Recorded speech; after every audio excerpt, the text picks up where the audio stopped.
हरे कृष्णा, राधे राधे। आप सभी का गीता क्लास में बहुत बहुत स्वागत है। ओम अज्ञानतिमिरन्धस्य ज्ञानञ्जनशलाकया चक्षुरुन्मिलितं येन तस्मै श्रीगुरुवे नमः। गुरुवे गौरचन्द्राय राधिकाय सदालय कृष्णाय कृष्णभक्ताय तद्भक्ताय नमो नमः। नमो विष्णुपादाय राधिकाय प्रियात्मने श्रीमद्भक्तिवेदान्त नारायणीति नामिने। श्री कृष्ण लीला कथनी सुदाक्षम औदार्य माधुरी गुणक्षुतम वरम वरेण्यं पुरुषं महन्तं नारायणं तं स्थानम्। श्री चैतन्य मनोभीष्टं स्थापितं येन भूतले स्वयं रूपः कदा मह्यं ददाति स्वपदान्तिकम्। आजानुलम्बितभुजो कनकावदातो संकीर्तनकपित्रो कमलायताक्षो विशम्भरो द्विजवरो धरं पालो वन्दे जगत्प्रियकरो करुणावतारो। नमो महावदन्याय कृष्णप्रेमप्रदायते कृष्णाय कृष्णचैतन्यनामिने गौरतविषे नमः। हे कृष्ण करुणा सिंधो दीनबन्धो जगत्पते गोपेश गोपिकान्त श्रीराधाकान्त नमस्ते। तत्काञ्चन गौराङ्गी राधे वृन्दावनेश्वरी वृषभानुसुतदेवी प्रणमामि हरिप्रिये।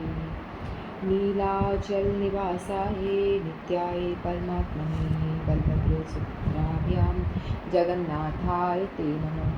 जय श्री कृष्ण चैतन्य प्रभु नित्यानंद श्री अद्वैत गदाधर शिवासादि गौरभक्तवृंद। हरे कृष्ण कृष्ण कृष्ण हरे हरे, हरे राम राम राम हरे हरे। हरे कृष्ण कृष्ण कृष्ण हरे हरे, हरे राम राम हरे हरे। मैं सर्वप्रथम अपने परम आराध्यतम गुरुपाद पद्म नित्य लीला प्रविष्टम विष्णुपादष्टोत्तर शक्षी श्रीमद् भक्ति वेदांत नारायण गोसाई महाराज की श्री चरणों में अनंत कोटि दंडवत प्रणाम करती हूँ। तत्पश्चात समस्त रूपानुगुरु परंपरा के चरणों में अनंत कोटि दंडवत प्रणाम। और आज एक हमारे षड गोस्वामी में एक है शिला गोपाल भट्ट गोस्वामी, जिनका की तिरुभाव तिथि है। तो शिला गोपाल भट्ट गोस्वामी पाद की तिरुभाव तिथि जयुक्त हो। आप सभी को मेरा यथायुक्त प्रणाम करो। हरे कृष्ण। तो हम सभी श्रीमद् भगवद गीता का अध्ययन कर रहे हैं और हम 12वें अध्याय में हैं। 12वें अध्याय के अभी तक हमने 11 श्लोक पूरे कर लिए थे। आज हम 12 और 13 लेने का प्रयास करेंगे। तो इस अध्याय में सबसे पहले 1 to 7 श्लोकों में भगवान भक्ति मार्ग की श्रेष्ठता बता रहे हैं। तो जैसे कि निर्विशेषवादी और भक्ति मार्ग, जो इन दोनों में से कौन श्रेष्ठ है, तो भगवान ने भक्ति मार्ग की श्रेष्ठता बताई दोनों मार्ग को तुलना करके। फिर उसके बाद में जो दूसरा हमारा प्रकरण चल रहा है, यानी दूसरा जो पार्ट है, जिसमें कि भगवान भगवत प्राप्ति का उपाय बता रहे हैं। बताया भगवान भगवत प्राप्ति के अलग अलग जो स्तर है, लेवल, उसके विषय में भगवान डिस्कस कर रहे हैं 8 से लेकर 12 श्लोकों तक। फिर उसके बाद भगवान 13 से 20 श्लोकों में भक्तों के लक्षण बताएंगे। तो अभी हमारा जो दूसरा प्रकरण है भगवत प्राप्ति का उपाय, उसका आज अंतिम श्लोक है। ठीक है। तो भगवान ने 8वां श्लोक से भगवान ने बताया था कि जो रागानुभक्त है उनके विषय में भगवान बात कर रहे थे कि अपना मन और बुद्धि मुझ में निवेश कर दो, है ना। तो जो रागानुभक्त है, जैसे कि गोपियाँ थी, है ना, यशोदा, जो यानी वो तो ज़्यादातर भगवान के परिकर हैं, वही होते हैं। गोपियाँ, नंद, यशोदा, गोप, ये सारे लोग। तो इनका स्वाभाविक जन्म से ही इनके अंदर एक रागानुगा भक्ति थी। यानी ऐसा नहीं है कि कोई कारण है, पता नहीं क्यों, लेकिन है, भगवान से प्रेम है। यानी जन्म के साथ ही उनको भगवान से प्रेम जो था वो स्वाभाविक था। कुछ भी करने से पहले उनको लगता था कि भगवान के विषय में ही, भगवान का ही ध्यान करें, कि भगवान स्मरण में रहते थे हमेशा। उनके सेंटर में रखें, भगवान का कैसे हम भला कर दें, भगवान को ही हमेशा सेंटर में रखें। तो वो ऐसे रागानुग भक्त होते थे जो कि भगवान के परिकरी हो सकते हैं, मुश्किल है बाकी तो। फिर उसके बाद सेकेंड लेवल भगवान बताते हैं 9वें अध्याय में, 9वें श्लोक में भगवान कहते हैं कि यदि तुम अपना मन और बुद्धि मुझ में निवेश नहीं कर सकते हो तो कोई बात नहीं, इट्स ओके, तुम अभ्यास करो, है ना, अभ्यास करो, नवदा भक्ति का पालन करो, इस तरह से तुम प्रैक्टिस करो।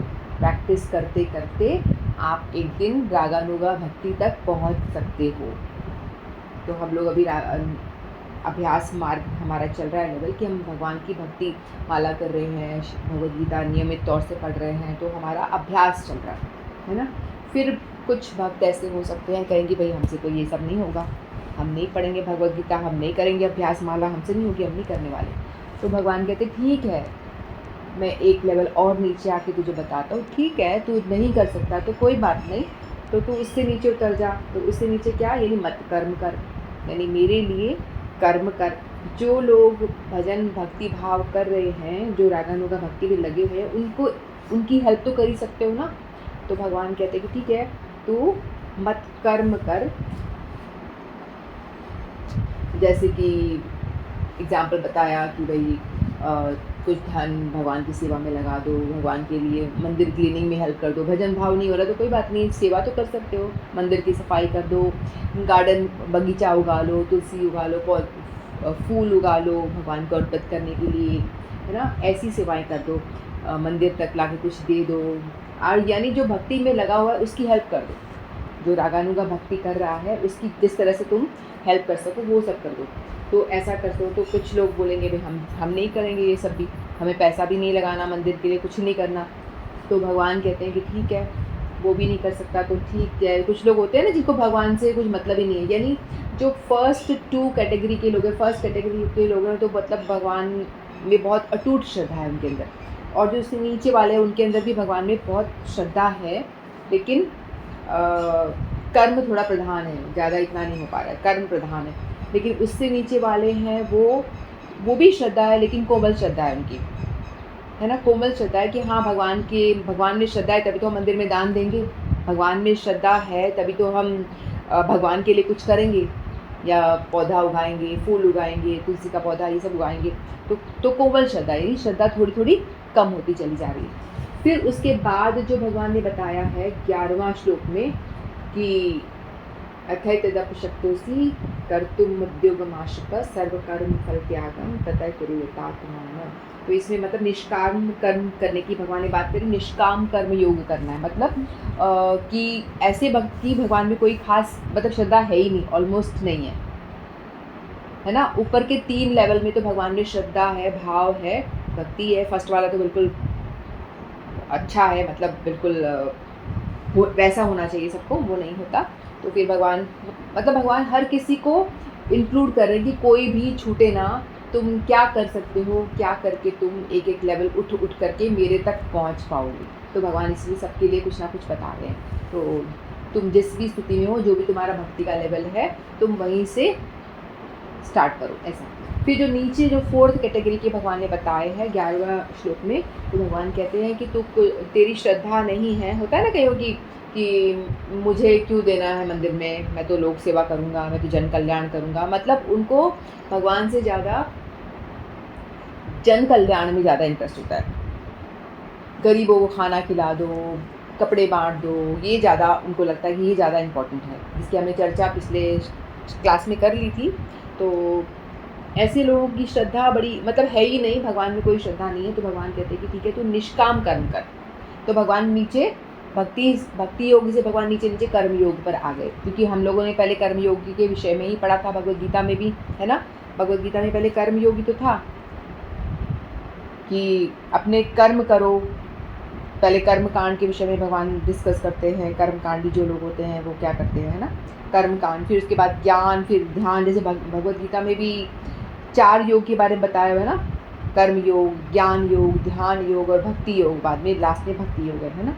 तो फिर वही कहते हैं कि तो अपने कर्म जो भी तुम कर रहे हो, अच्छा कर्म कर रहे हो, जो भी कुछ कर रहे हो, मतलब निष्काम, उसका रिजल्ट मत लो अपने ऊपर, निष्काम भाव से करो। यानी काम का रिजल्ट छोड़ करके तुम बस भगवान सेवा करो इस तरह से। तो यदि तुम लोक सेवा, जन कल्याण के लिए सेवा करोगे, करते करते करते तुम्हारा क्या होगा, हृदय पवित्र हो जाएगा और तुम सत्वगुण में आ जाओगे। फिर सत्वगुण में आओगे तो कभी साधु संग हो गया तो तुम्हारा मतलब हृदय थोड़ा क्लीन हो जाएगा। ये काम करते करते भी क्या होता है, लोगों की जन कल्याण के लिए काम करने से भी आपका हृदय पवित्र होता है और उसमें इतनी जगह बनती है कि आप धीरे धीरे धीरे धीरे आपका हृदय में आप भगवत चर्चा श्रवण कर पाते हो। तो उससे निचले स्तर के लोग भी होते हैं, यहाँ डिवोटीज़ की बात हो रही है, जो भगवत मार्ग पे थोड़ा बहुत सत्वगुणी लोग हैं उनकी बात हो रही है। लेकिन कुछ लोग इससे भी निचले स्तर के होते हैं, जिन्हें तो ना तो लोक कल्याण के लिए कोई करना होता है, ना भगवत भजन, तो छोड़ ही दो, लोक कल्याण में भी कोई इंटरेस्ट नहीं होता, तो वो तो 4 पैर वाले पशु कहलाते हैं। वो तो मतलब पशु तुल्य ही हैं। 2 पैर वाले पशु 4 पैर के होते हैं, लेकिन वो 2 पैर वाले पशु कहलाते हैं वो। तो जो डिवोटीज़ हैं, जो थोड़ा बहुत अच्छे गुण वाले, सात्विक गुण, उनके यहाँ पे भगवान ने इन सबको इंक्लूड किया है ना। तो लेवल बताया है कि करके, तो जो भी है वो सब। अब ये 12th जो श्लोक है, इसमें भगवान चारों का वो करेंगे, थोड़ा सा डिस्क्राइब करना। तो इसमें 12th श्लोक लेते हैं। श्रेयो हि ज्ञानम अभ्यासात् ज्ञानात् ध्यानात् शिष्यते, ध्यानात् कर्म फल त्यागः, त्यागात् शांति अनंतरम। भगवान कहते हैं यदि तुम यह अभ्यास नहीं कर सकते तो ज्ञान के अनुशीलन में लग जाओ, लेकिन ज्ञान से श्रेष्ठ ध्यान है और ध्यान से भी श्रेष्ठ कर्म फलों का परित्याग, क्योंकि ऐसे त्याग से मनुष्य को मन शांति प्राप्त हो सकती है। जैसा कि पिछले श्लोक में बताया गया है, भक्ति के 2 प्रकार हैं, विधि विधानों से पूर्ण तथा भगवत प्रेम की आसक्ति से पूर्ण। विधि विधानों से पूर्ण, भगवत प्रेम की आसक्ति से पूर्ण। किंतु जो लोग कृष्ण भावनामृत के नियमों का पालन नहीं कर सकते, उनके लिए ज्ञान का अनुशीलन करना श्रेष्ठ है, क्योंकि ज्ञान से मनुष्य अपनी स्वाभाविक स्थिति को समझने में समर्थ होता है। यही ज्ञान क्रमशः ध्यान तक पहुंचाने वाला है और ध्यान से क्रमशः परमेश्वर को समझा जा सकता है। ऐसी भी विधियां हैं जिसमें मनुष्य अपने को परब्रह्म मान बैठता है, और यदि कोई भक्ति करने में असमर्थ है तो ऐसा ध्यान भी अच्छा है। यदि कोई इस प्रकार से ध्यान नहीं कर सकता तो वैदिक साहित्य में ब्राह्मणों, क्षत्रियों, वैश्य तथा शूद्रों के लिए कतिपय कर्तव्यों का आदेश है, जिसे हम भगवद गीता के अंतिम अध्याय में देखेंगे। लेकिन प्रत्येक दशा में मनुष्य को अपने कर्म फल का त्याग करना होगा, जिसका अर्थ है कर्म फल को किसी अच्छे कार्य में लगाना। तो भगवद गीता में तो सबसे पहले ये तो बताया गया कि कर्म फल का त्याग करो, कर्म फल से आसक्ति को धीरे धीरे छोड़ना, ये तो बहुत इम्पोर्टेंट है।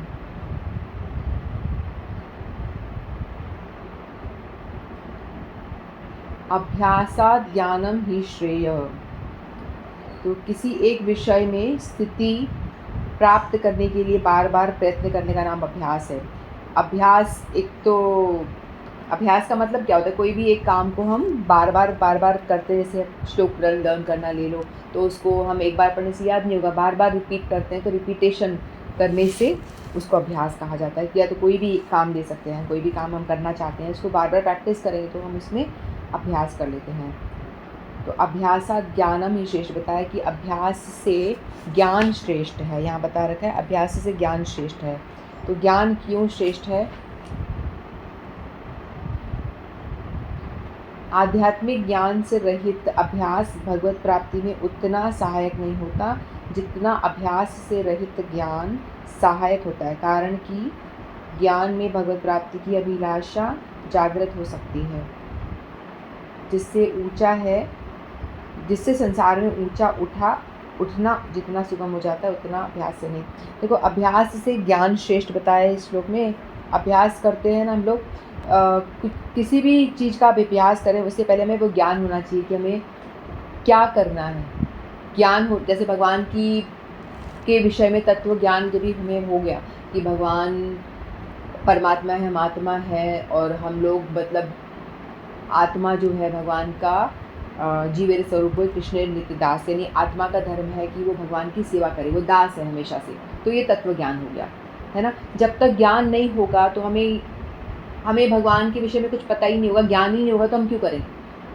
जिस व्यक्ति को मालूम पड़ गया कि भी जीव जो है अंश है भगवान का, तो उसका धर्म है कि भगवान की सेवा करना। तो ज्ञान होने के बाद में वो अभ्यास करता है, तो इसलिए अभ्यास से ज्ञान श्रेष्ठ बताया है, और ज्ञान से भी ध्यान को श्रेष्ठ बताया है। ज्ञानात ध्यानम विशिष्यते, ध्यान से मन का नियंत्रण होता है, जबकि केवल शास्त्र ज्ञान से मन का नियंत्रण नहीं होता। ध्यान शब्द केवल मन की एकाग्रता क्रिया का वाचक है, ध्यान योग का वाचक नहीं है। ध्यान से मन का नियंत्रण होता है, जबकि केवल शास्त्र ज्ञान से मन का नियंत्रण। हमको ज्ञान मिल गया कि भगवान ही श्रेष्ठ हैं, तो लेकिन भगवान के विषय में हमने जाना, है ना, प्रैक्टिकल सोच समझ लो प्लीज़। तो भगवान के विषय में हमने जाना, ज्ञान प्राप्त हो गया, शास्त्र पढ़ के हमको पता चल गया कि भगवान ही श्रेष्ठ है, ये तत्व ज्ञान हुआ। लेकिन फिर बताया कि ज्ञान से भी ज़्यादा ध्यान श्रेष्ठ है। ध्यान क्यों? यदि हमने परमात्मा के विषय में जान लिया तो हम भगवान का एक रूप ध्यान कर सकते हैं, तो उस पर हम अपना मन केंद्र कर सकते हैं, ध्यान कर सकते हैं। तो इसलिए ज्ञान से भी ज़्यादा श्रेष्ठ ध्यान हो गया, है ना। अभ्यास थोड़ा डिफ़िकल्ट श्लोक है, लेकिन कोई बात नहीं, समझने की थोड़ा जितना समझ पा रहे हो कोशिश करना। अभ्यास से ज़्यादा श्रेष्ठ ज्ञान है, क्योंकि तत्व ज्ञान होगा तो ही हम अभ्यास में लगेंगे, है ना। और ज्ञान से भी ज़्यादा श्रेष्ठ ध्यान है, क्योंकि हम ध्यान करके, भगवान का ध्यान करके उसके बाद अभ्यास करेंगे, ध्यान करके फिर ज्ञान प्राप्त करेंगे, फिर उसके बाद में अभ्यास। इसलिए फिर बताया कि ध्यान से भी ज़्यादा श्रेष्ठ है कर्म फल, कर्मों का फल।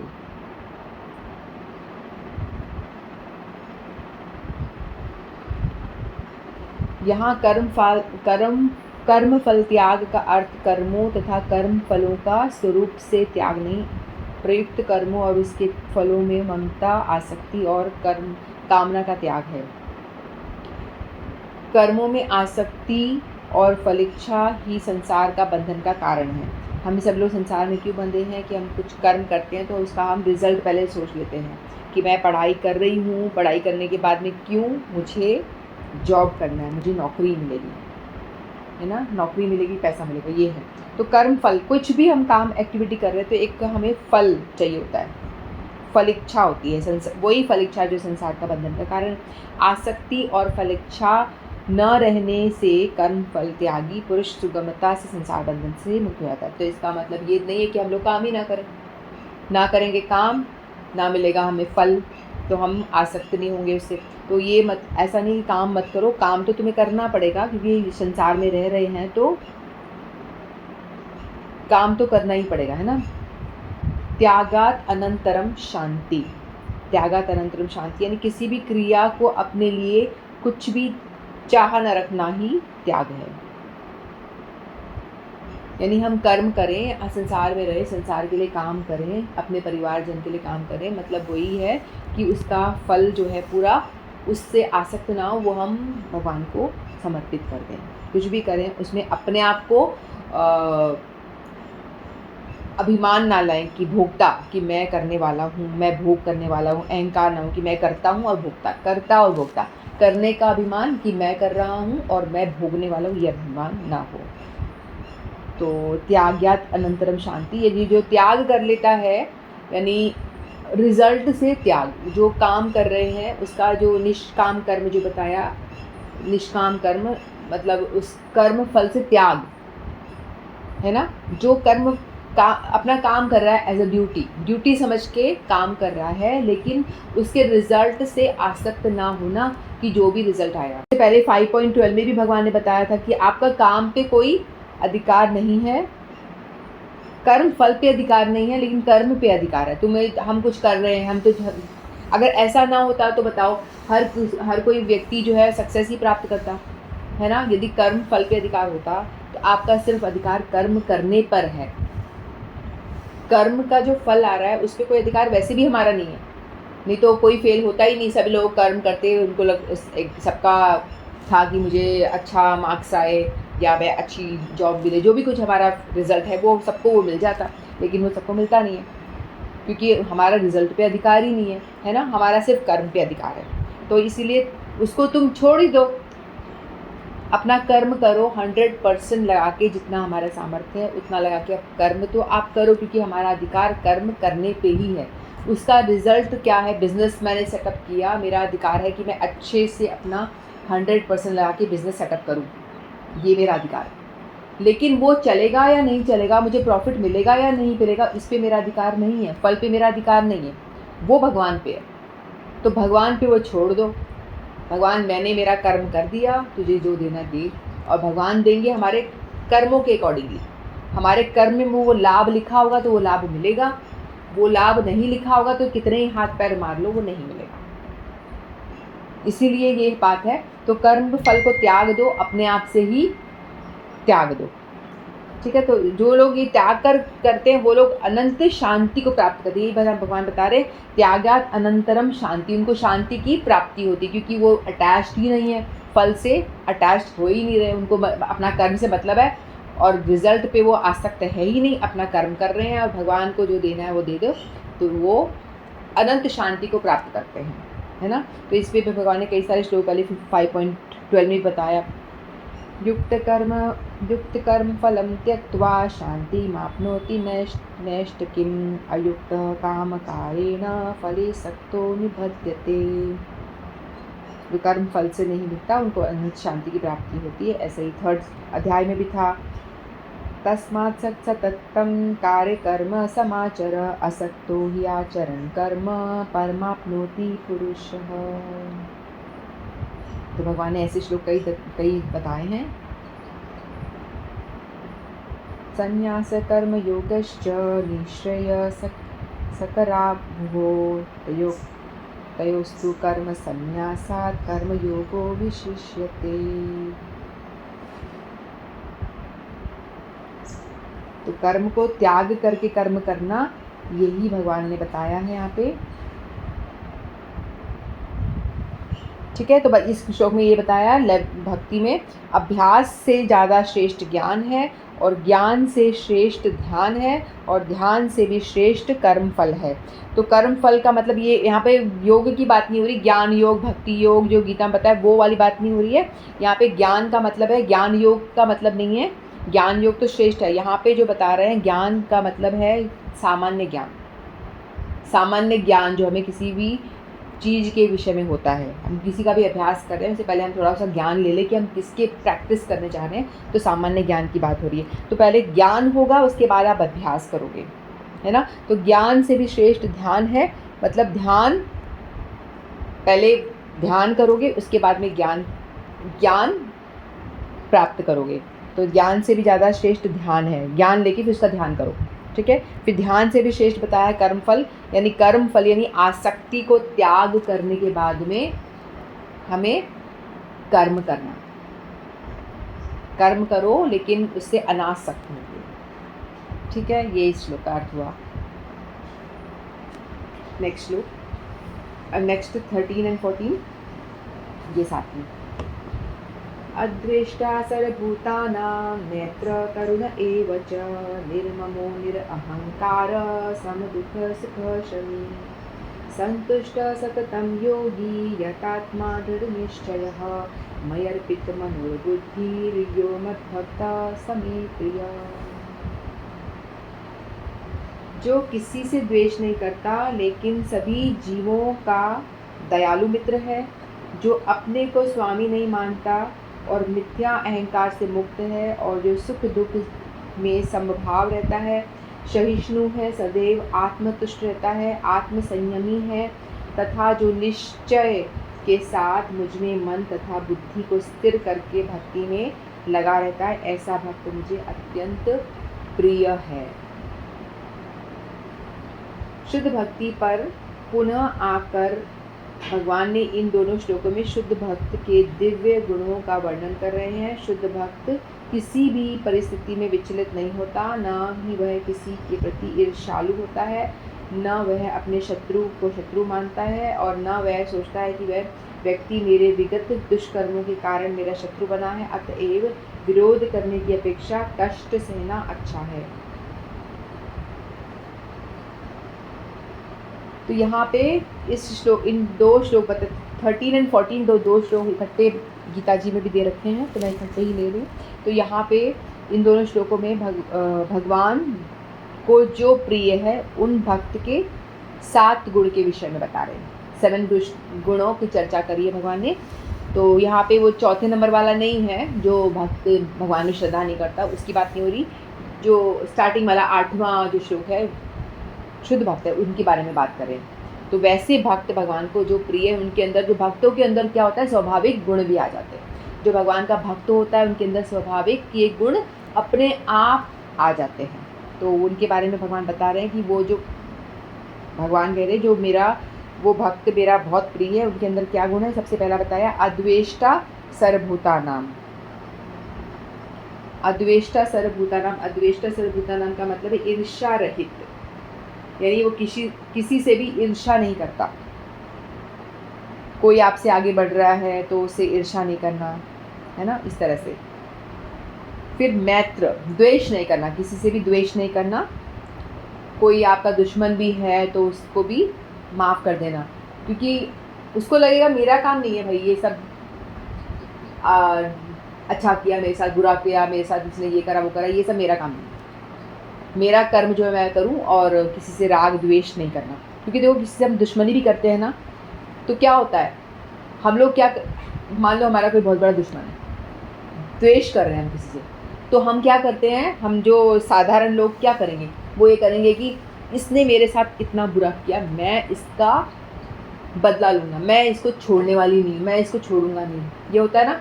तो हम कहते हैं कि इसने मेरे साथ ऐसा बुरा किया तो मैं भी कुछ ऐसा करूं जिससे कि मैं इसका बुरा कर सकूं। तो वो 24 घंटा क्या करेगा, कैसे बुरा करूं, कैसे बदला लूं। तो 24 घंटे अपने हृदय में द्वेष लेके बैठेगा और अपने मस्तिष्क में वो सोचता रहेगा, यानी अपने मस्तिष्क में उसने उस दुश्मन को जगह दे रखी है। यही हुआ ना। आपको हमें बताया गया कृष्ण कॉन्शियस होना है, हमेशा भगवान के विषय में स्मरण करना है, भगवान को अपने मस्तिष्क में बिठाना है। लेकिन यदि हम, जो भक्त है उसको ये बुद्धि आ जाती है, उसको इतनी समझ हो जाती है, तो वो सोचता है कि इसने मेरे साथ जो करा सो करा, व्हाटएवर, छोड़ो उसको, है ना। क्योंकि मैं क्यों पागल बनूं, मेरे को कृष्णा कॉन्शियस होना है, मुझे भगवान को अपने मस्तिष्क में, कॉन्शियस में स्थान देना है, ना कि अपने दुश्मन को लेके बैठ जाऊँ। राग होता है तो भी हम किसी से प्रेम करते हैं, राग होता है तो उसको भी हम अपने हृदय में स्थान देते हैं, है ना। उसके बारे में, राग वाले के विषय में तो अपन बार बार स्मरण करते हैं, बार बार उसके विषय में सोचते हैं, है ना। भगवान, इसीलिए कहते हैं कि भगवान से राग करो, कि ताकि भगवान के विषय में सोचो, कृष्ण कॉन्शियस हो जाओ। लेकिन द्वेष यदि किसी से हम कर रहे हैं, दुश्मनी कर रहे हैं, तो यहाँ पे भी हम उसको अपने कॉन्शियस में स्थान दे रहे हैं। कितनी बड़ी बात है, बताओ। आपका जो दिमाग है, अपना आपका कॉन्शियस इतना सस्ता है कि दुश्मन को भी आप जगह दे रहे हो। ये होता है कि हम दुश्मन के बारे में सोचते हैं, इसने ऐसा किया तो मैं क्या करूं, तिकड़म लगाऊं, क्या करूं, इसको नीचा दिखाऊं, इसको ऐसा करूं, इसको ये करूं। तो हमें, जो भक्त है उसके अंदर एक गुण होता है, वो अद्वेष्टा होता है, उसको किसी से द्वेष नहीं है, ईर्ष्या रहित, किसी से द्वेष नहीं करेगा। तो इसका मतलब ये थोड़ी ना है कि वो जो जिसने दुश्मनी करी है उसको आप दुश्मन की तरह देखोगे। तो यहाँ बताया कि वो जो भक्त है वो दुश्मन की तरह नहीं देखेगा, उसको अपने कॉन्शियस में, अपने मस्तिष्क में बिठाएगा नहीं, 24 घंटे उसको नहीं बिठाएगा। जिससे द्वेष करते हैं हम 24 घंटे होते हैं, उसी को धारण किए रखते हैं कि हम दुश्मन को इतना स्मरण कर रहे हैं बार बार बार बार बार, तो वो नहीं करेगा। वो इतना अक्लमंद है तो उसको हटा देगा, उससे मैत्री भाव, सभी से मैत्री भाव रखेगा। तो मैत्री भाव मतलब दुश्मन से मैत्री करना नहीं, दुश्मन से मैत्री भी नहीं करना, उसको छोड़ देना, इग्नोर, ना द्वेष करना, ना राग करना, इग्नोर करना, मैत्री भी नहीं करनी। सबसे मैत्री भाव रखना, किसी के लिए बुरा नहीं सोचना, सबको समदृष्टि से देखना, मैत्री यानी मैत्री भाव सबके साथ होना, दुश्मन के साथ में भी मैत्री भाव, यानी किसी के साथ में बुरा, हमें तूने मेरे साथ ऐसा किया तेरा बुरा हो, तेरा वो होता है ना, गालियाँ निकलती हैं, वो सब ना हो। उसका कर्म उसके पास, मेरा कर्म मेरे पास। उसने बुरा किया है तो बेचारा वही तो भुगतेगा। वो मेरे साथ बुरा कर रहा है तो मैं कौन होती हूँ उसके, या मैं कौन होता हूँ उसके लिए कुछ करने वाला, उसको बदला लेने वाला या उसको पनिश करने वाला। हु एम आई? मेरा राइट नहीं है ये, मेरा जो राइट है वो करो। मेरा तो सिर्फ यही कर्म है कि मैं अपना कर्म करूं।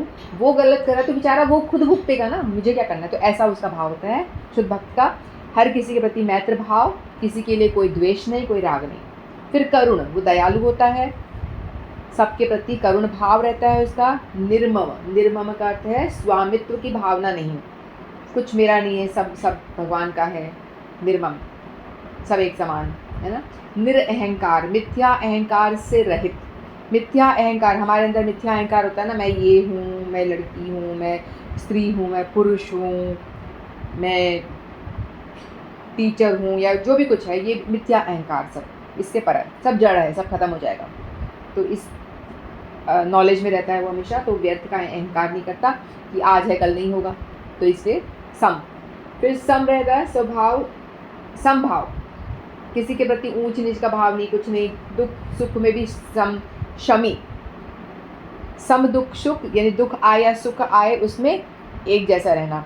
दुख आ रहा है तो ऐसा नहीं कि भाई हाय हाय मेरे साथ ही क्यों, मैं ही क्यों परेशान, मेरे कोई भगवान क्यों करते हैं, अपना सर फोड़ना शुरू कर देते, बैठ के डिप्रेशन में चले जाते हैं। वो सभी तो सुखी हैं, मैं ही दुखी हूँ। अब भगवान गीता जिसने पढ़ी है, भगवान बता रहे हैं यहाँ कोई सुखी है ही नहीं, क्योंकि जो गीता पढ़ रहा है उसे समझ में आ रहा है, भगवान ने स्पष्ट कहा हुआ है यहाँ पे कोई सुखी नहीं है, दुखालय है, यहाँ सब दुखी है। तो आज तेरे भाग में इतना आया है, अगला तेरे को सुखी दिखाई दे रहा है तो उसके भाग में बाद में आ जाएगा। और मेरे हिस्से भी दुख आया तो भुगत लो भैया, मेरे ही कर्म है इसलिए मुझे आ रहा है, मेरा अपना ही कर्मा है जो लौट के आ रहा है। जो गीता पढ़ता है वो जानता है कि अपने कर्मों का फल हमें मिलता है। हमारे पास दुख क्यों आ रहा है? क्योंकि पिछले पिछले जन्मों में हम कुछ बुरा करके आए हैं, जिसके फल स्वरूप हमें दुख मिल रहा है अभी, है ना। तो हमें अपने कर्मों का ही तो फल मिल रहा होता है। इसी बात पे एक स्टोरी सुना देती हूँ। धृतराष्ट्र जो था ना, धृतराष्ट्र था, उसने जब युद्ध हो गया उसके बाद में उन्होंने पूछा भगवान कृष्ण से कि बताओ मेरे 100 पुत्र मेरे आंखों के सामने क्यों मर गए, और पांडवों के 5 ही थे, वो उनमें से एक भी नहीं मरा, इनका बाल भी बांका नहीं हुआ, मेरे सारे पुत्र क्यों मर गए। तो भगवान श्री कृष्ण कहते हैं कि ये सब कर्मों का फल है। तो बोला मैंने क्या ऐसा किया था? बोले कि 100 जन्मों के पहले तुम एक शिकारी थे, और तुम शिकारी थे तो तुम शिकार कर रहे थे, तो तुम अपने शिकार को मारने वाले थे, तो उसने में कबूतर की वजह से वो तीर जो है वो इधर उधर हो जाता है और वो शिकार तुम नहीं कर पाते। तो तुम्हें उस कबूतर पे बड़ा गुस्सा आता है, तो तुम उस कबूतर के जो घोंसला होता है वहाँ जाते हो, और उस कबूतर के उस पर 100 अंडे थे, तुमने उन सारे पेड़ को ही हटा दिया, घोंसला तोड़ दिया, अंडे वंडे सब फोड़ फाड़ दिए तुमने, तो 100 अंडे तुमने फोड़ दिए, तो इसीलिए तुम ऐसा दियो। तो फिर धृतराष्ट्र ने पूछा कि मेरे साथ अगले जन्म में कर देते ना, अभी क्यों करा? 100 जन्मों के बाद क्यों भाई? तुम्हें कर्म का फल देना ही था, लगना ही था, तो नेक्स्ट लाइफ में मेरे को इसका फल मिलना था, अभी क्यों? बोलते कि यदि तुम्हें पुत्र की प्राप्ति भी तो होनी थी, और उन पुत्रों की प्राप्ति के लिए तुम्हें पुण्य इकट्ठे करने थे, और एक पुत्र की या संतान प्राप्ति के लिए आपके इतने पुण्य होते हैं, तभी आपको संतान प्राप्ति होती है। तो आपको 100 पुत्र पहले पैदा करने के लिए आपको इतने पुण्य इकट्ठे करने पड़े, तो आपने 100 जन्मों में आपने इतना पुण्य अर्जित करा कि आपको अब जाकर के 100 पुत्र की प्राप्ति हुई। अब आपको पनिश भी करना है कि आपने 100 अंडे फोड़ दिए, कबूतर के बच्चों को मार दिया था, तो इसीलिए आपके सारे के सारे इकट्ठे सारे 100 के 100 मारे गए। तो जो कर्म है ना वो किसी को भी छोड़ता नहीं है, तो कर्म का फल मिलता ही मिलता है। तो हम क्या डिस्कस कर रहे थे, यहाँ पे क्यों पहुँच गए? ठीक है, तो कर्म जो है वो मिलता ही है, तो इसे कर्म का फल मिलता ही है। तो जो व्यक्ति भक्त होता है वो ये देखता है, वो करुण भाव रहता है, किसी को करुणा होती, कोई जो भी उनसे नीचे भक्त हैं या कोई दुखी है तो उसको देख करके उनके अंदर करुणा भाव रहता है कि हाउ, कैसे क्या करूँ मैं, हेल्प करूँ। जो भक्ति में नीचे है उसको मैं कैसे ऊपर उठाऊँ, मैं कैसे हेल्प करूँ। और मटीरियल लाइफ में भी यदि कोई दुखी है तो उसकी भी वो हेल्प करते हैं, हर संभव प्रयास करते हैं। निर्मम, सबके प्रति संभाव रहता है। निरअहंकार, कोई अहंकार नहीं है। सम दुख सुख, तो हाँ ये दुख वाला कोई मैंने स्टोरी सुनाई। तो सब लोग बिल्कुल सम रहते हैं, है ना। कोई, और उनको यदि दुख आ रहा है तो बोलते हैं कि मेरे ही कर्मों का फल है, इसलिए मेरे पास दुख आ रहा है, तो कोई बात नहीं, मेरा जो अकाउंट दुख वाला भरा हुआ है वो ख़त्म हो रहा है।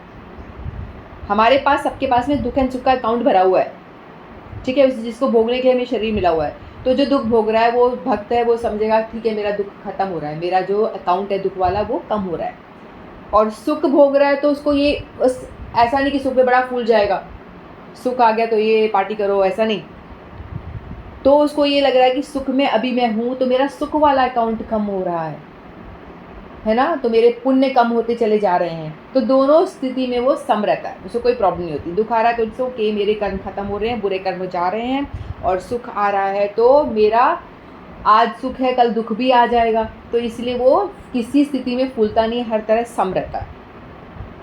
तो जो भक्त होता है उसका ये भाव रहता है, न दुख में ज़्यादा डूबो नहीं और सुख में ज़्यादा फूलो नहीं, दोनों स्थिति में सम रहो।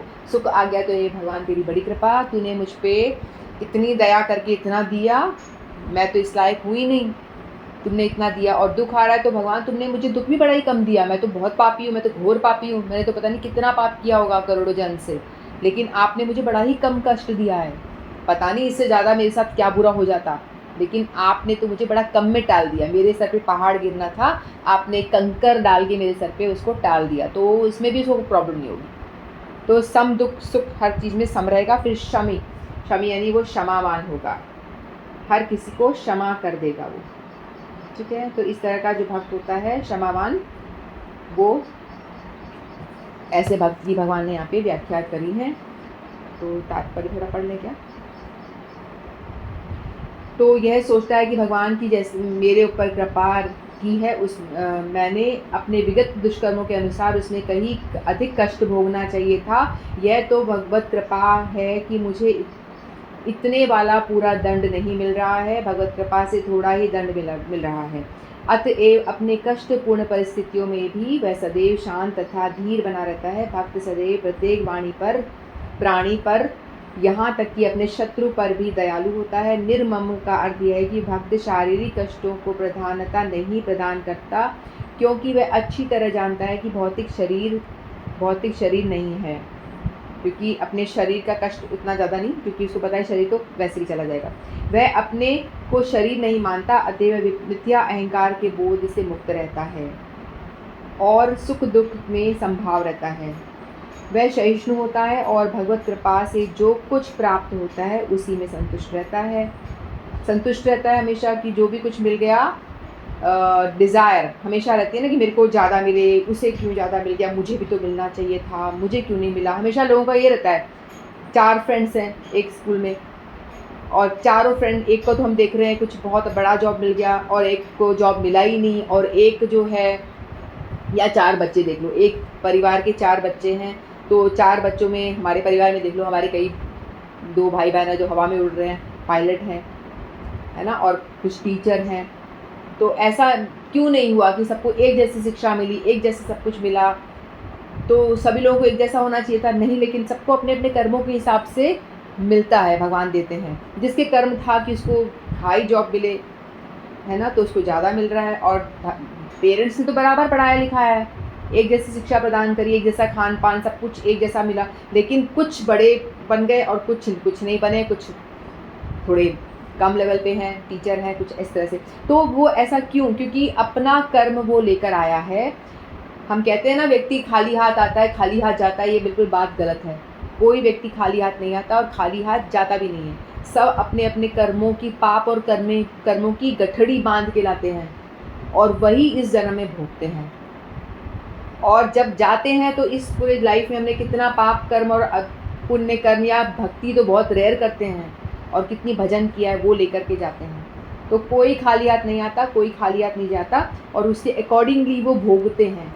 कोई छोटा सा बच्चा, हम देखते हैं कि ये छोटा सा बच्चा बीमारी लेके पैदा हुआ है, और कई तो पैदा होते से ही मर जाते। क्यों? उसने क्या बिगाड़ा है, उसने क्या करा है, वो तो बेचारा अभी पैदा ही हुआ है।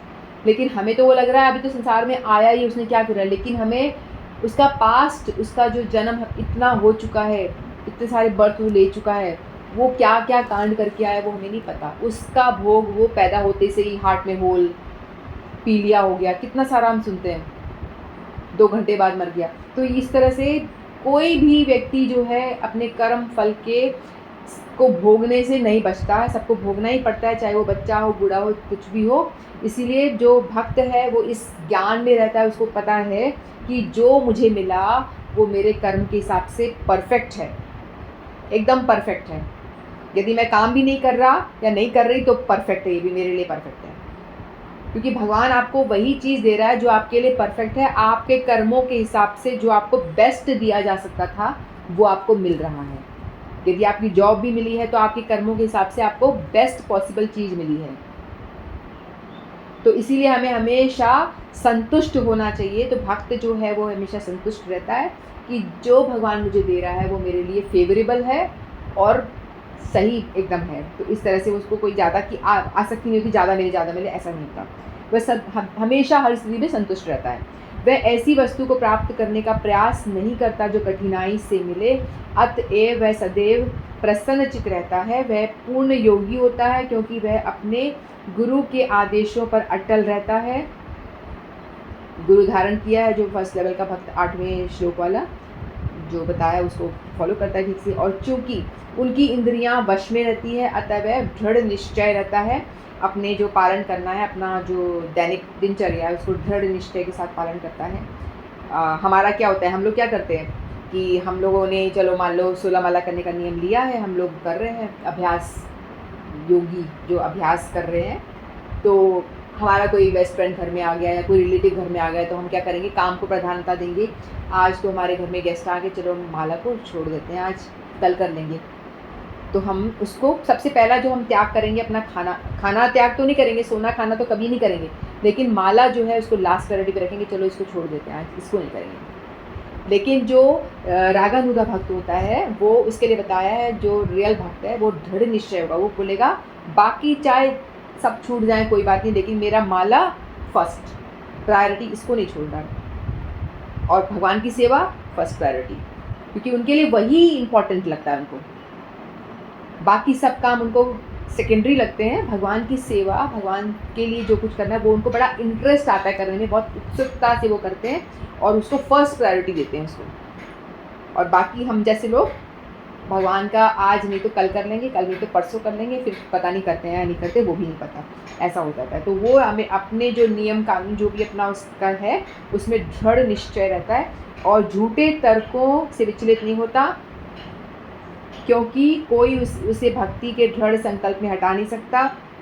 वह पूर्णतया अवगत रहता है कि कृष्ण उसके शाश्वत प्रभु। कई लोग होते हैं ना कि अरे क्या तुम कर रहे हो, लोगों को बहका देते हैं, अरे तुम जवान हो यार, क्या ये फालतू पचड़ों में पड़ गए हो। व्यक्ति सही राह पे चल रहा है, रोज़ भजन भाव कर रहा है, अपनी माला शाला कर रहा है, स्कूल में पढ़ाई भी कर रहा है, एक स्टूडेंट की बात करूँ पढ़ाई भी कर रहा है सब कुछ, लेकिन वहाँ जाएगा ऐसे संग मिलेंगे, अरे पागल हो गया, अरे देख क्या कर रहा है, अरे देखो तेरी उम्र है ये, उसके मजाक उड़ाना शुरू कर देंगे, देखो देखो कंठी पहन, देखो देखो तिलक लगा रखा है। ऐसा होता है ना संसार में, ओहो पंडित आ गया है तो पंडित आ गया। स्कूल में जाएंगे सारे बच्चे ऐसे करेंगे, अरे पंडित आ गया, तिलक लगा के आ गया, अरे कंठी पहनी, देखो देखो देखो, मजाक उड़ाएंगे। तो ऐसी बातों से जो शुद्ध भक्त होगा वो विचलित नहीं होगा। वो ऐसे जो लोग उसको पीछे टांग खींच के ले जाएंगे तो उससे विचलित नहीं होगा। उसको इस अपने ज्ञान में पूरा विश्वास है कि मैं जो कर रहा हूँ वो बिल्कुल सही कर रहा हूँ, मैं भगवान का एक सेवक हूँ। भगवान का सेवक तिलक लगाता है, भगवान का सेवक कंठी धारण करता है, पढ़ाई करने आया हूँ मैं, लोग मेरी विरोध कर रहे हैं, मेरा मजाक उड़ा, लेट देम डू, उड़ा लो। फिर उनको देखेगा वो ये तो मूर्ख है, उसे वो मूर्ख लगते हैं, संसारी वालों को भक्त मूर्ख लगता है, और जो भक्त होता है वो उनको वो मूर्ख लगते हैं कि सारे मूर्ख हैं, उनको ज्ञान नहीं है, इसीलिए ऐसा बोल रहे हैं। बोलने दो, मैं मेरा अडिग हूँ, मैं मेरा दृढ़ निश्चय है मेरा, मैं तिलक लगाना नहीं छोड़ रहा, मैं माला करना नहीं छोड़ रही, और जो भी मैं ये लोग जो चाह रहे हैं कि मैं फोर्सफुली बंद हो जाऊँ वो मैं नहीं कर रही, दृढ़ रहेगा। और उससे उनकी जो आलोचना कर रहे हैं लोग, उससे फ़र्क भी नहीं पड़ता। फिर थोड़ी देर लोग करेंगे आलोचना, कुछ जो कच्चे होते हैं, कच्चे भक्त जो कोमल श्रद्धा वाले, वो बोलेंगे नहीं नहीं सब मेरा मजाक उड़ाते, तिलक नहीं लगाना भाई मुझे, तो छोड़ देंगे, नहीं नहीं कंठी छुपाओ भाई, सब लोग मेरा मजाक उड़ाते हैं, अपनी माला को छुपा छुपा के जाएंगे, स्कूल में दिख ना जाए, मेरा मजाक बन जाएगा। तो वो इफ़ेक्ट होते हैं, वो लोग इस चीज़ को धीरे धीरे छोड़ देते हैं। अब भक्तों का संग करते करते वो भी वैसे बन जाते हैं। तो लेकिन जो शुद्ध भक्त है, जो भगवान का रागानुगा भक्त है, उससे कोई फ़र्क नहीं पड़ता, लोग मजाक उड़ाएं, जो करें, वो अपना जो भक्त, उसको पता है कि मेरा मार्ग सही है, मैं गलत नहीं कर रहा हूँ, तो उड़ाने दो, उड़ान दो। एक दिन उड़ाएंगे, 2 दिन उड़ाएंगे, 4 दिन उड़ाएंगे, 1 महीना उड़ाएंगे, फिर बोलेंगे भैया तो इससे कोई फ़र्क नहीं पड़ता, फिर वो एक्सेप्ट कर लेंगे, फिर उसको ऐसे ही एक्सेप्ट करेंगे। वो किसी दिन यदि तिलक नहीं लगाएगा तो बोलेंगे क्या बात है आज तिलक नहीं लगाया तूने, फिर पूछेंगे अरे यार कंठी मुझे भी दे दे, तेरे पास है तो। फिर वो बताएगा कंठी मैंने क्यों पहनी है, क्योंकि इसके बड़े फ़ायदे हैं, आपके पाप कट जाते हैं, शरीर को टच रहती है तुलसी माला, तो आपके निरंतर पाप कटते रहते हैं, तो तुलसी माला धारण करना बहुत इंपॉर्टेंट है। तिलक क्यों लगाया है, क्योंकि भगवान विष्णु के चरण हमारे सर पे हैं, इसीलिए हमने धारण किया हुआ है। क्योंकि इससे हम जैसे लेडी सिंदूर धारण करती हैं, हम तिलक धारण करते हैं, वो महिमा बताएगा जब कोई पूछेगा तो, क्योंकि ये हमारा सिंदूर है, भगवान के हैं हम, ये बताता है कि भगवान के चिन्ह धारण करें, नहीं हम भगवान के हैं, हमारा भगवान से शादी हो गया, ये समझ लो। तो इस तरह से फिर वो लोग पूछेंगे अपने आप से, फिर वो उनको प्रेरित कर देगा, और इस तरह से वो भी शुरू हो जाएंगे उसके संग से। तो इस तरह से होता है। अतएव कोई भी उसे विचलित नहीं कर सकता। इन समस्त गुणों के फलस्वरूप वह अपने मन तथा बुद्धि को पूर्णतया परमेश्वर पर स्थिर करने में समर्थ होता है। भक्ति का ऐसा आदर्श अत्यंत दुर्लभ है, लेकिन भक्त भक्ति के विधि विधानों का पालन करते हुए उसी अवस्था में स्थिर रहता है। और फिर भगवान कहते हैं कि ऐसा भक्त उन्हें अति प्रिय है। समझ में आई? तो ऐसा जो भक्त होता है, जो लोगों की बातों से विचलित नहीं होता, टांग खींचने वाले, बुराई करने वाले हज़ारों मिलेंगे, भरे पड़े हैं दुनिया में। आपके सामने नहीं बोलेंगे तो आप 2 कदम आगे हो जाओगे तो बोलेंगे ओ हो देखो देखो जरा इसका स्वांग, कितना भक्ति का ढोंग कर रही है। कहने वाले कहते रहे, है ना? हाथी चले बाजार, कुत्ते भौंके हज़ार।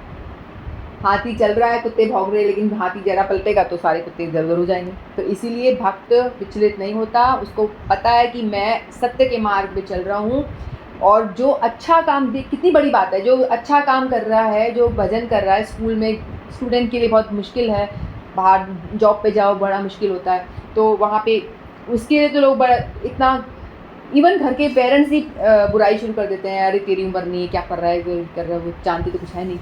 तो लेकिन और जो गलत काम कर रहा है, बाहर जाके दारू भी पी रहा है, कुछ सिगरेट पी रहा है, तो बोलेंगे हाँ ये तो जवान बेटा है, कूल है, ये तो अनशन गालियाँ दे रहा है तो ये कूल है। यूथ ये नहीं करेगा तो क्या करेगा? हाँ मतलब यूथ जो बुरी आदतें वो सब वो करे, वो तो वो कूल है, बढ़िया है।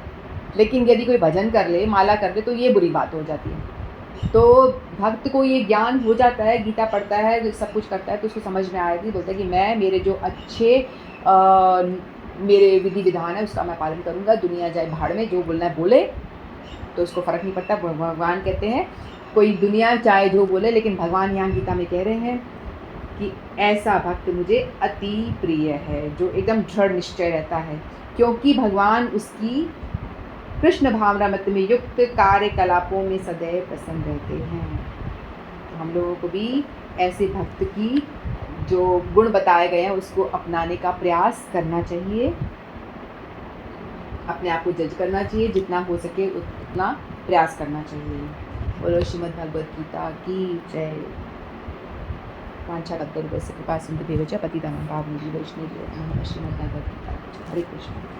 अच्छा हाँ, आज श्रील गोपाल भट्ट गोस्वामी जो हमारे षड गोस्वामी में से एक हुए, उनका तिरुभाव तिथि है। तिरुभाव यानी आज के दिन वो अपनी लीला समाप्त करके नित्य लीला में चले गए थे, यानी भगवान की नित्य लीला में वो चले गए थे।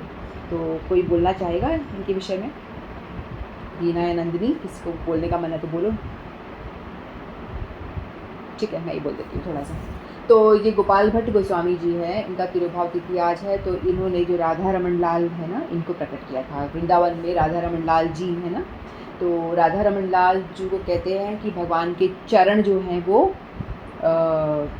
राधा मदन मोहन जी, और यदि उनके छाती का दर्शन करते हैं तो वो उनका रिजेबल करता है गोपीनाथ जी से, राधा गोपीनाथ जी से, और उनका जो मुखार बिंद है राधा रमन लाल जी का वो रिजेबल करता है श्री राधा गोविंद देव से। तो जो तीन ठाकुर को प्रकट किया था जब ब्रजनाभ हुए थे, ब्रजनाभ जी जो कृष्ण के पड़पोते थे, ठीक है। जब कृष्ण इस धरती पे धराधाम से अपना नित्य लीला पे चले जाते हैं, मतलब छोड़ के चले जाते हैं लीला समाप्त करके, तो उनके बाद में उनके पोते बेटे के बेटे होते हैं जो पड़पोते कहते हैं, और ब्रजनाम उनका नाम था।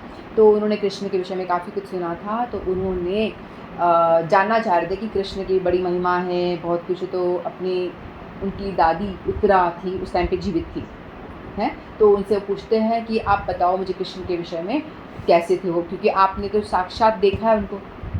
परीक्षित महाराज की पत्नी जो थी उत्तरा, वो जीवित थी, तो उनको पूछा, तो उन्होंने बोला कि आप कृष्ण ऐसे दिखते थे, वैसे उन्होंने डिस्क्राइब किया।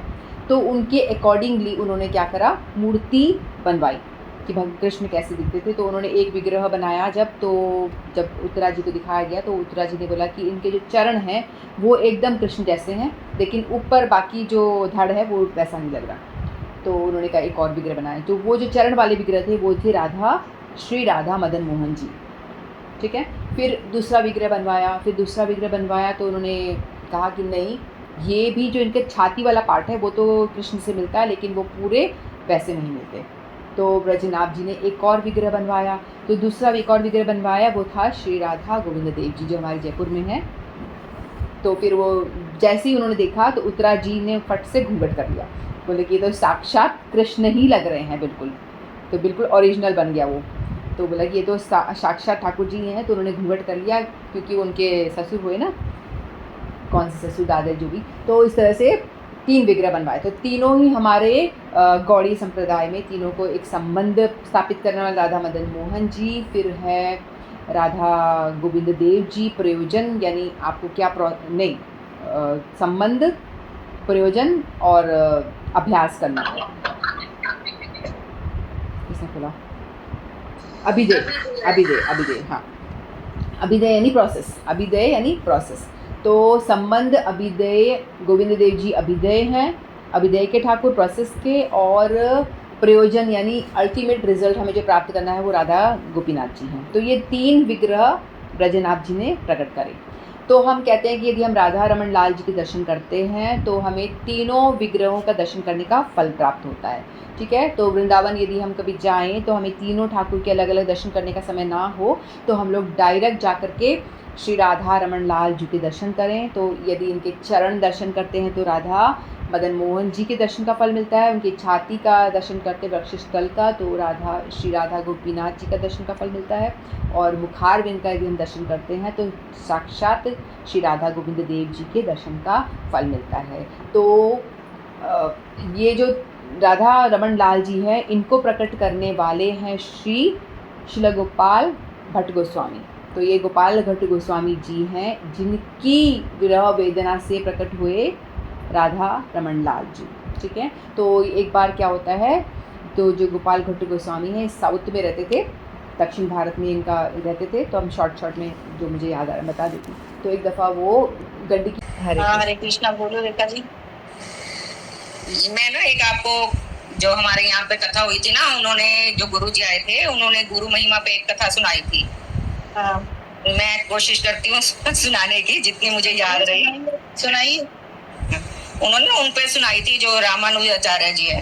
हाँ हाँ, है ना, जिन्हों विठल विठल गाते थे। हाँ हाँ, है ना, उनकी कथा सुनाई थी। हाँ, तो मैं कोशिश करती हूँ।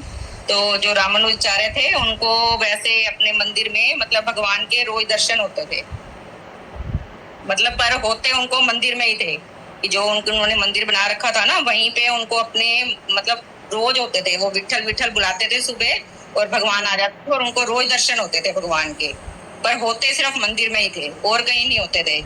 हाँ। तो एक बार सभी जैसे जो भी आचार्य वगैरह थे उन सब की ना सभा बुलाएगी कि देखें कौन कितने साधना करता है या कितने पानी में है।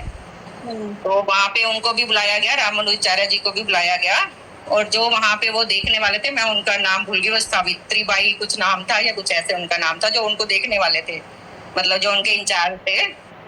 तो उन्होंने जैसे सब कुछ देखा और फिर वो रामानुजाचार्य के पास आए। वो अंदर से बड़े खुश हो रहे थे कि मुझे तो रोज भगवान के दर्शन होते हैं। तो लेकिन उन्होंने जैसे ही उनके पास आए ना, तो उन्होंने उनको बोला कि रामा तू अभी कच्चा है। तो उन्होंने बोला कि ये कैसे, आप ऐसे क्यों कह रहे हो कि मुझे तो रोज भगवान के दर्शन हो रहे हैं। कहते नहीं रामा तू अभी कच्चा है। तो उनको ये बात ना बहुत दिल को लग गई कि मुझे ऐसे बोला गया अभी कि तू अभी कच्चा है। तो फिर अगले दिन उन्होंने मंदिर में वो बोला कि विठल विठल, तो वो भगवान तो उनके बाद रोज आ जाते थे। तो उन्होंने उनको बोला कि कल मुझे ना उन्होंने ऐसे बोला है कि रामा तू अभी कच्चा है। तो उन्होंने, तो भगवान ने भी कहा कि हाँ तू अभी कच्चा है। तो उसको और भी लग गया कि भगवान भी मुझे ऐसे कह रहे हैं कि तू अभी कच्चा है।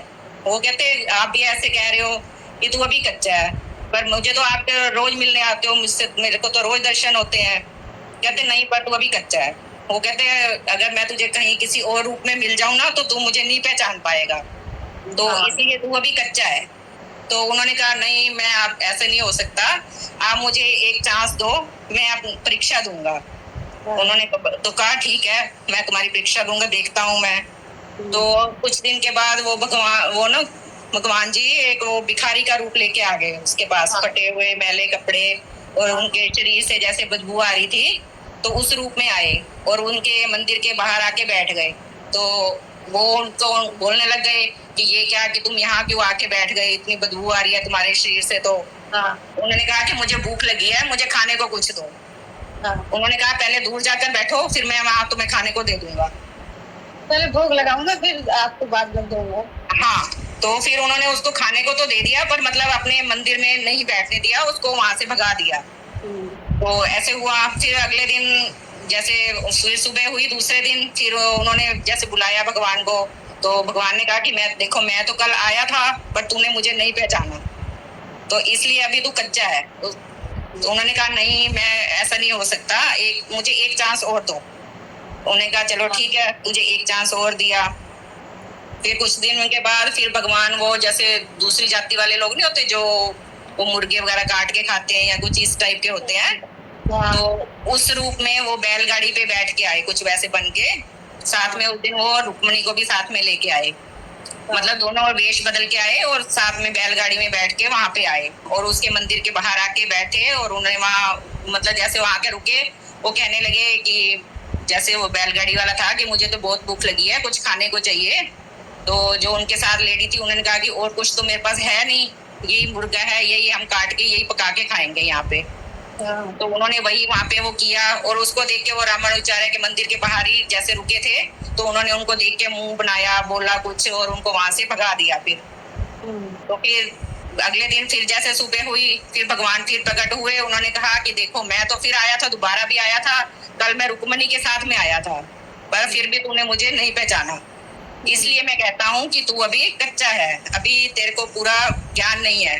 तो उन्होंने बोला कि फिर ये सब कैसे होएगा, कि मुझे कैसे अंदर से ज्ञान मिलेगा।